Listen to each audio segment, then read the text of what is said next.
Another day, another unboxing.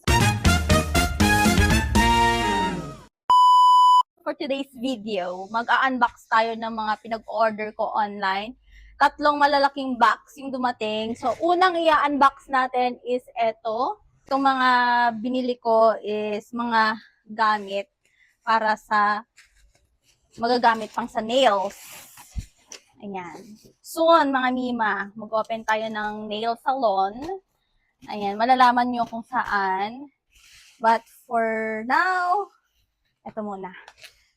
Iniipon-ipon ko muna yung mga gamit para pag nakapili na tayo kung saang lugar, may mga gamit na tayo at konti na lang yung mga bibilhin. 3 bucks to, so I think alam ko na kung ano to.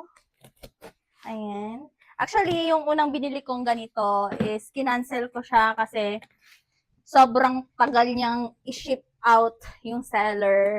So, naghanap ako, sobrang tagal ko din naghanap ng shop na merong same na ganito. And I think umabot din ako ng 1 week bago ako kaka-scroll ng shop na meron din ng ganitong klaseng, basket para sa ating mga nail technician. Ang cute kasi pwede mo siyang gamitin na ganito. Tapos, meron siyang kasamang ganito. So, kung hindi mo need yung partition niya, pwedeng ganyan lang siya. Pero kung need mo yung partition, ayan, i-insert mo lang to. Ayan, i-insert mo lang yan. Tapos, may mga partition na siya, mga Diba? Ang ganda. So, kung gusto mo na malaki to, may malaki kang ilalagay dyan, may ilalagay mo siya. Kung maliliit, eto. Tapos, kung gusto mo naman na ganito na lang kalaki to, pwede pa rin naman yung ganyan. Pero kung gusto mong nakalagay lahat,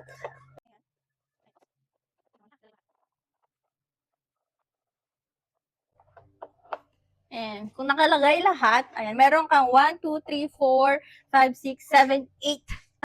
May lalagay mo yung gamit, ayan. So, kung eto naman, maglalagay ka ng towel na naka-fold dito, tapos yung ibang gamit nila. So, sobrang ganda. 3 na tong binili ko, and so nice, so nice. I like it so much. Tapos, etong handle niya is wood siya. Medyo mahilig-hilig ako sa mga wood na design. Ayan. Sobrang ganda niyang bitbitin. Oh. Napaka-aesthetic niyang tignan. Tsaka ang ganda.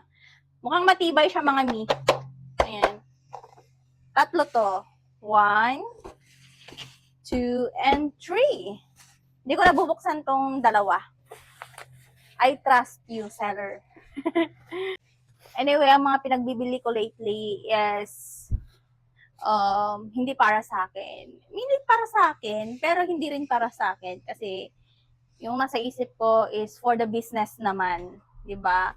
Kaysa naman kung anek-anek na binibili ko diyan. So, mas mabuti na lang yung mga pinagbibili ko is something na mapapakinabangan. Yeah. Ayan. So, if you want to watch yung unboxing ko sa susunod na box, ayan, ipopost ko din dyan. Keep watching! Bye!